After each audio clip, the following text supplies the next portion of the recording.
When you work for yourself, nobody tells you what to do today. And this is a good thing, but it could also be the detriment to your whole business. Think about it, you don't have a manager, you don't have deadlines, you don't actually have a structure of what to do today unless you are the one that creates it. Think about it, you could be working all day, but if you're working on the wrong thing, then nothing actually moves the business forward. If you're working for yourself, this is most likely what your day looks like. You're going to wake up, you're going to probably check your phone, right? First thing that you're going to do, see what you feel like doing for the day, and then just execute on that. Maybe it's the right thing, but maybe it's the wrong thing. And most likely it's the wrong thing because you're not tracking what you're about to do. You're not doing things intentionally. It's just, I feel like this is going to move the business forward today, so let's just do it. And naturally, because you don't have a structure, your brain is going to get drawn towards the tasks that feel easier to do. Your brain is your enemy, right? It doesn't like to do things that are hard. So in your head, you're going to think, let me do the easier tasks. And at the end of the day, it still feels productive. Think about replying to emails, following up with people, maybe tidying up your Notion, all these things that don't move the business forward at all. But once you do it, your brain still releases some dopamine to tell you that you've actually accomplished something, but you haven't. You see, the work that actually moves the business forward, it always has some sort of friction attached to it. And this is why, unless you have structure, you're never going to go out of your way to do that work. And that work that you're avoiding gets pushed to tomorrow or next week. And it's not even your fault. Maybe you do want to do that work, but maybe you don't know that's what you have to do. Think about when you're in a job, right? Managers, they're telling you what to do. You've got deadlines to hit. Think about like some normal retail job. In these situations, you know what to do, and of course you're the one that's just executing, but someone has already created a structure for you in order to move the business forward. Now, by yourself, when you're self-employed, you do not have this structure unless you make it yourself. So making this has to be a priority for you. Otherwise, you're just going to be a feather in the wind. When you have deadlines and you have KPIs, this makes you way more intentional with the work going forward. So make sure you have these things solidified into your business.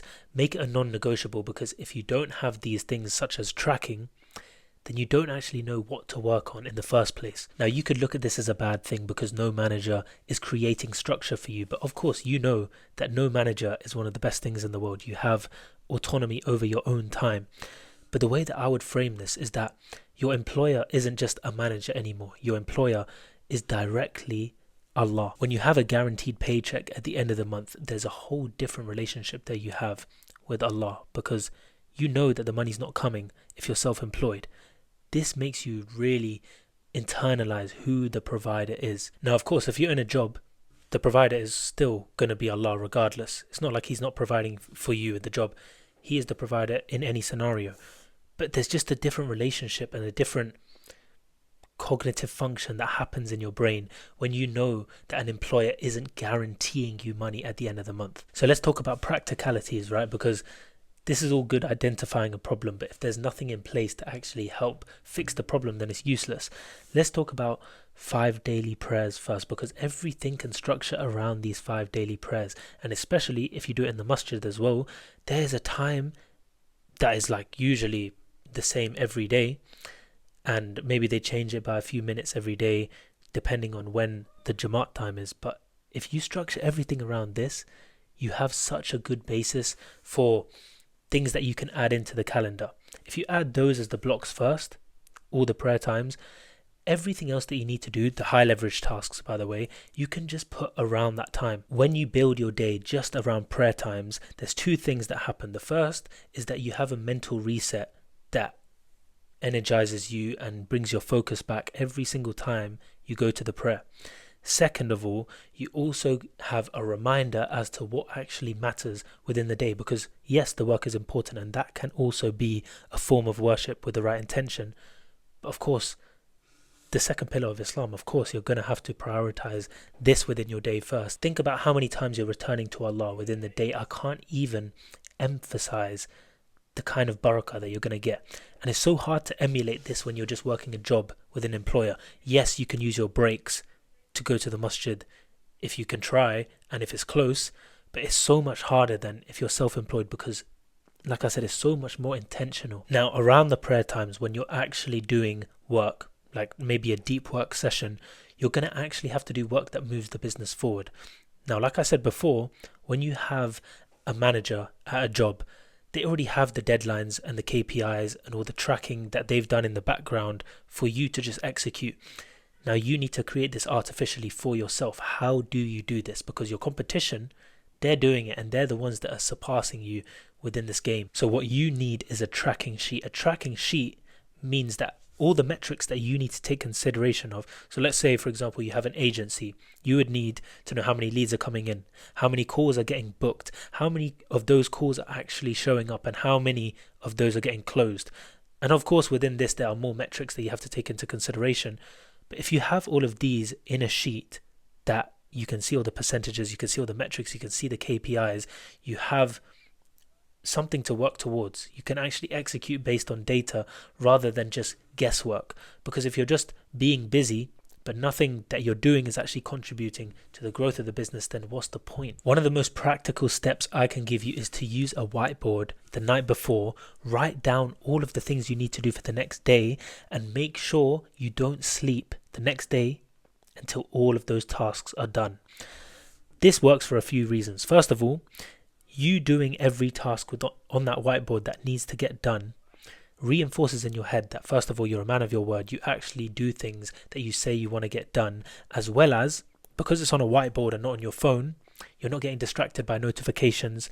There's nothing to fall into, like doom scrolling, for example.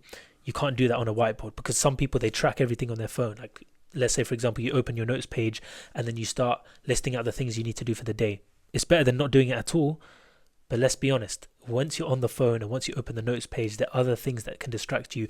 Your phone is not your friend. And also, the reason that you use the whiteboard the night before and write everything then is so that when you wake up, you don't use your brain to think of what am I going to do today. You just execute. And this makes the day so much easier. You can build a momentum at the start of the day because you could just execute. You think that when you wake up and you're planning your day, it's not taking decision-making power from your brain. It is. Like that decision fatigue that you're going to feel after planning your day, then executing rather than just executing from the start, is completely different. And it's one of the most underrated advantages you can give yourself. The honest truth is that working for yourself is so much more uncertain than if you were to just get a job. With a job, you have people that are keeping you accountable. They make sure that you don't drift. They're making sure that they're chasing up with you. And there are no consequences for if you don't do certain things.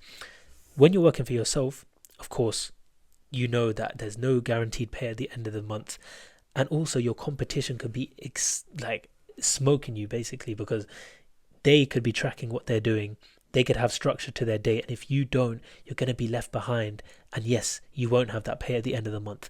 This is why you need to tie your camel by doing the right things, having the right structure, and then putting your trust in Allah as well. You see, everything that I talked about in this video only works if you have everything in line from the night before.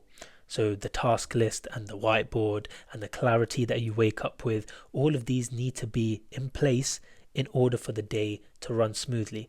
And this is what I'm going to be talking about in a future video. So make sure you're subscribed for that one too.